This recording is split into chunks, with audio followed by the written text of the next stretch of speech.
Hi there, Uncle Bill here. What you're seeing is two different color walls. One on your left's just been painted, that's sea salt color. And one on your right is called white pepper. And we've cut it in. The door was wooden. This used to be paneling. You can see the paneling lines in here. And this is presents a problem. And you'll see it here in a second when I start rolling. One of the things you got to do, first thing you got to do is really sand everything down real good. Put a good primer on it, and then make sure you get in those cracks. You see the cracks real good. Got it cut in all the way around. We'll just do a little bit. Then test this paint out. I already know some good stuff. Here it is right here. If you're interested in the color, there's the information right there. You can read it at your leisure. One coat, change that purple. This is almost like a real greenish blue hue. Cut in really good. So this is a paint and primer. So you really shouldn't be able to tell the difference between, you see how this is a darker color and that's a lighter color. I mean, there's no way you can't tell the difference. You know what I'm saying? So it should look like that. So we'll roll it out right quick and see how it does.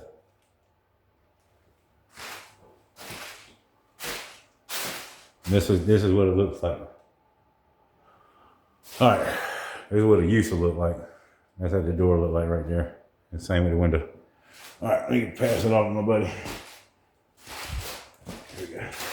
All right, so if you never painted before and you're looking to save money by not hiring a painter, there's little tips you can learn along the way. First things first is always make sure you get the best product that you can. Now this is a 3/4 inch roller nap. You can get them real like a 1/4 inch. The thicker you get it, the more paint. It's designed to hold more paint. And when you're painting, that's what you want to do. But when you got a little one and you give a little bit of paint, you just got to keep going and going and going. It's a headache, it's a nightmare, really. So if you come over here, if you come right here, quick here. If you look, this is a 5-gallon bucket. You don't fill the bucket up with paint. The bucket, you see how I got a strainer in here? It goes down to the bottom of that. So you don't want to, it gets too heavy when you're carrying it anyway. But what happens is you're wanting to roll it down. I always stay on the thing when I'm coming in. Go down and you just want, as soon as you touch the paint, come up. Touch the paint, come up. Listen to it. Little slapping action. So then you want to get the nap really painting, and then you come down and I'm pressing in, go behind the grate. I'm pressing into the grate to get excess paint off and press paint into the roller. So it's really coated. Now when you go into the wall, you get back.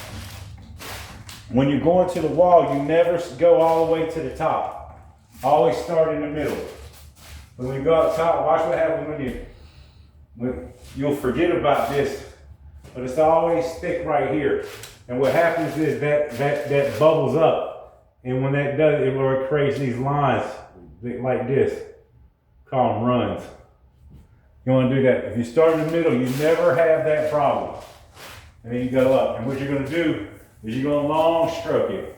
All the way up, all the way down. And you'll feel it. It should be slick, real slick. When it's not, when it's dry, it's tacky, you gotta get some paint. The long stroke, all the way up, all the way down. Same thing, make the noise.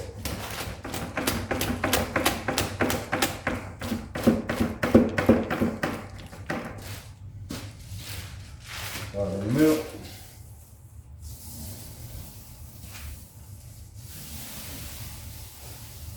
Now this is bigger than your standard 8-foot wall. So. And this is a different roller than we're going to have to do when we're over there, when we get on that thing, because we're going to have to really press the paint into there. Make sure we get that crack. Here we can just let it roll. Just let it glide. That's all you're doing. There's barely any pressure. I'm letting the roller do the work. Yeah, I'll do it every time.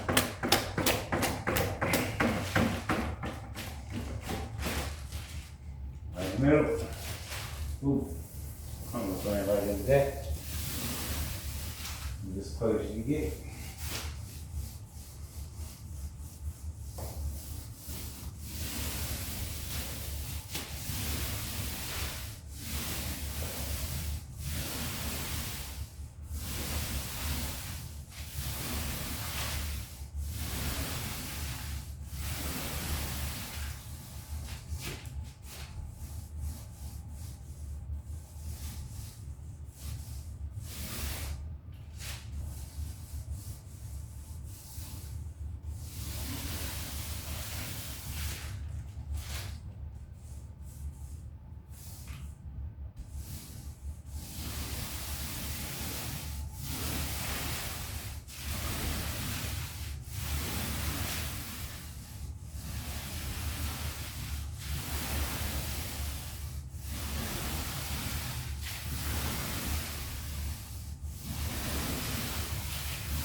It's just like anything else, it's repetitive. Once you start really trying to do it, it'll happen.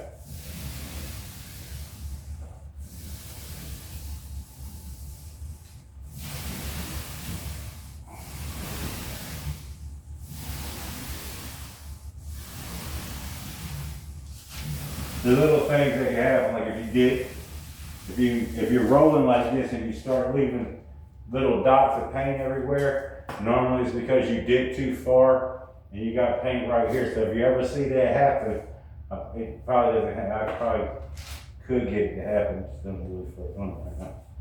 Hold on.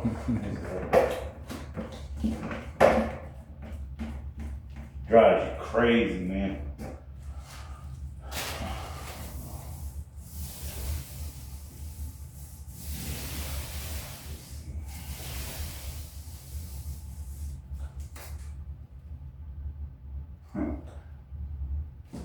Can't even do it when I want to.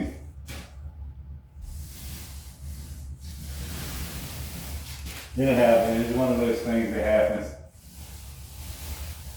Like hitting the ceiling. It's almost inevitable you hit the ceiling, you do enough. So I always keep some white paint. I just painted the ceiling. Matter of fact, shut in the ceiling right quick. Remember I did the ceiling with with that Sherwin-Williams. It had it had unfinished sheetrock up there with primer on it. I mean, unfinished sheetrock with popcorn. And about 4 different times, I don't know if you can tell it on the film or not, the popcorn started to peel. And I had to go back over, and you could tell when popcorn peels because it leaves a brown spot. So you can see all the white, and there's this brown spot, like a brown bag had torn right in the middle of the white wall. And luckily I was just able to make a couple more passes and cover it. There's no damage or anything. It's not structural stuff. But it could have been way worse.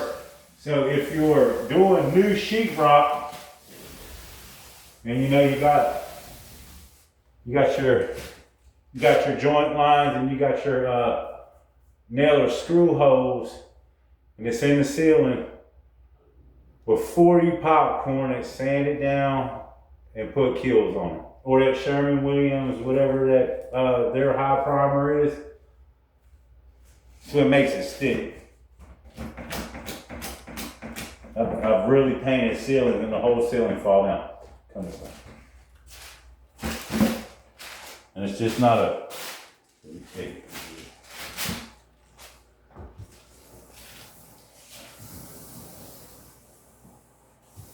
So now when you're doing this, what you want to be mindful of, because this is a bluish green. Now that joint in there, that crack, if it's not filled, it's going to be white, and it's going to tell on you. So what you do, you take your nap, and just press it right into the crack. You never have to worry about it.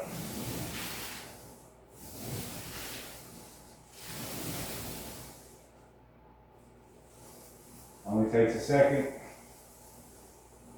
but it's important.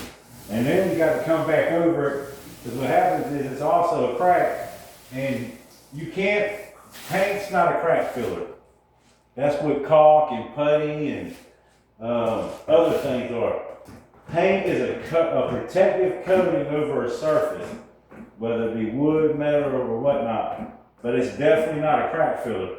So what happens is, like you try to fill a crack, like right in here, there's a little nail hole. There's little nail holes right here.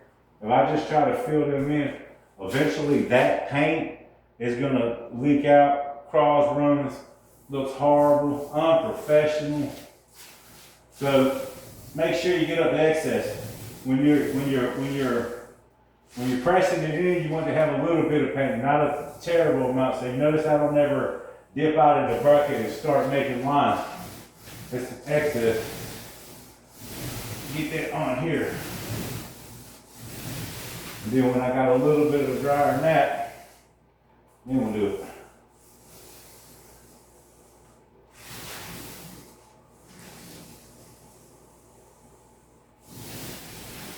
Pressing it in.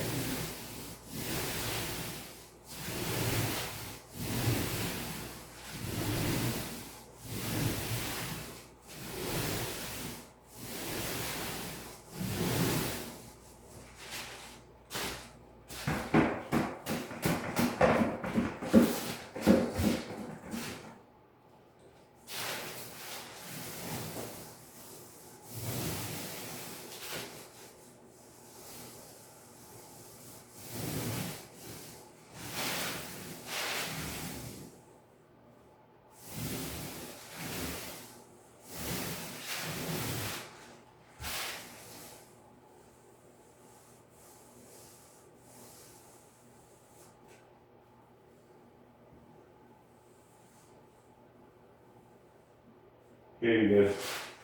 So your paint on your edge is going to be thick. See these lines right here? You'll like, I'm mindful of it, but you might not be. That line will stay there. As long as it's wet, you can do anything with it. I could just take it down with my finger. I could wipe it down with a rag. But something's got to happen, otherwise it'll make like a welt. You know, it only takes a second. Anything like that is like, putting paint on here. Oh no, God, I made a disaster. Just wipe it off. It only takes a second. You literally. But in a minute, like that only takes a second. In a minute, that dries. And if it had been well, that's a metal right here, so that wouldn't have stayed on there anyway. But if it had been something detrimental, I might have to pay for it. That's what the bottom line is. Nobody wants their stuff messed up. So, and you got to know your paint. So this is a water-based paint. So you see right here, I got a little edge when I cut off. All you got to do is take your fingernail and it'll come right up. Well, it's all gonna learn. Well, I don't have any fingernails, but you can go over there and just take your fingernail, it'll come right off. That's probably good right there. So, I don't know if you can really tell the difference. I don't know if I can. Get it right here. So, that's the darker wall, that's the lighter wall. You definitely see it's been painted. Just little tips along the way. It makes this roller right here makes life easier. This handle, every little thing. You can get a roller for $2. I actually think I paid like $8. Now the key to everything is cleaning. As soon as I get done, I run the water. So you'll pay $8 for this, but you'll spend about $300. Well, I don't, but along the way, you'll use about $300 worth of water to clean it. It is not just going to clean real quick. And if you didn't know, every painter has this tool. This tool is actually called a 15-in-1, but traditionally every painter has a 5-in-1. A scraping tool, but most people don't know what this is right here. And this is a roller cleaner. So to get the excess paint off, just go like this.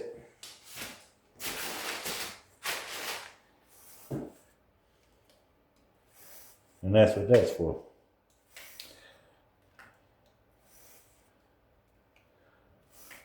And what you do is you put water on it, scrape it, and you can use one of these probably about 4 or 5 times. Maybe 6, I don't know. I probably had this. This was actually in a shed, and I've been gone for 2 years. And as long as it's done, when you go to roll, these aren't no good when you see these little hairs sticking to the wall. At that point, you got to stop. Other than that, as long as you clean it, I mean, I've had them last a long time. And probably the only reason why they ain't last is because I forgot to clean them in like an hour. And once these things get hard, and they'll get hard as hell. I mean, they're turning into concrete. Right now it's a sponge. When that paint dries, I can beat you to death with it. It's a nightmare. It's the same thing with your brush. So if I'm teaching you something, I teach you about the brush too. So always get you a good brush. I don't even know this. This is a Purdy brush. I like Purdy. My favorite brush is Corona. This is a 3.5-inch angle cut brush. I like it because it's just easier to hit it in the corners. How much paint do you put in the bucket when you're going to cut it? It's real simple, folks. You use the amount of paint you're going to use that you want, and it's normally about right there, 1.5 inches. So all you need is 1.5 inches in the bucket.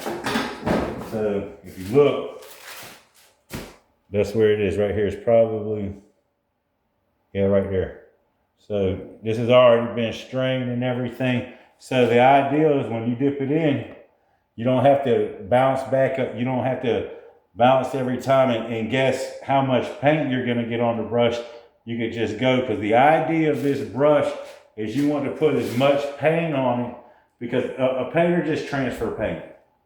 That's all we do. We take paint and put it on a surface, whatever that surface may be. And the best way to get that paint to that surface is to be carried paint. So we can go over this right quick. So I got my angle brush. I dip it into paint, right? I'm going to beat it on the side of my bucket. Going to come up, got my paint, and then what I do is I put the back of my brush down, squeeze my thing in, and straight down, wah, bam. And then I back up off of it, get down on it, and then come back this way. Same thing over here. So this is upside down. Put it back.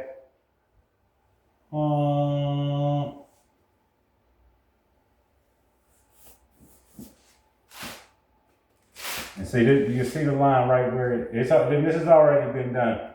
I'm just showing you how to do it. So when I got it like this, straight down, come out.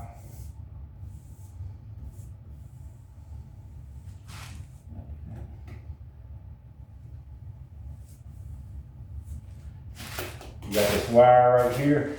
See, it didn't matter if the wire got hit, but I don't have to hit the wire.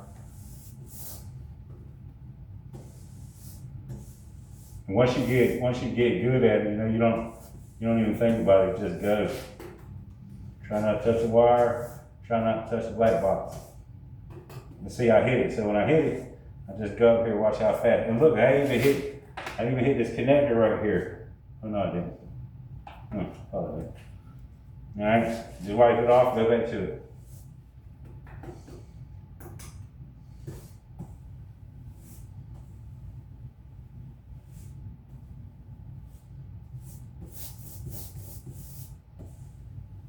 Sometimes it ain't always, and see, there's these little lines right here. When you get done, you just flick it off like this.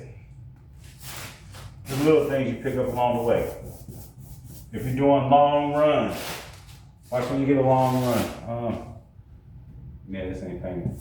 So when you get a long, man, I don't know if it's gonna do it. But when you're dealing with darker colors and stuff, and you'll get these in between lines. So each time I hit this line, here you can see where I hit it. I hit it here, I hit it here, I hit it here, I hit it here, and I hit it here. So what happens, it leaves these spots. You can tell where I hit it. All you got to do is go right back over it, and that eliminates that. And you'll see it instantly when you see these spots and you go like this. I mean, brand new, like it never happened. Otherwise, you'll see it just like that. I mean, just imagine you're painting and you get done, and this is what your outcome looks like. So you want to avoid that. I'm almost done. I'm happy. Hope everybody's having a good day and staying safe. If you can, hit that like button, share the video, subscribe if you have. Peace.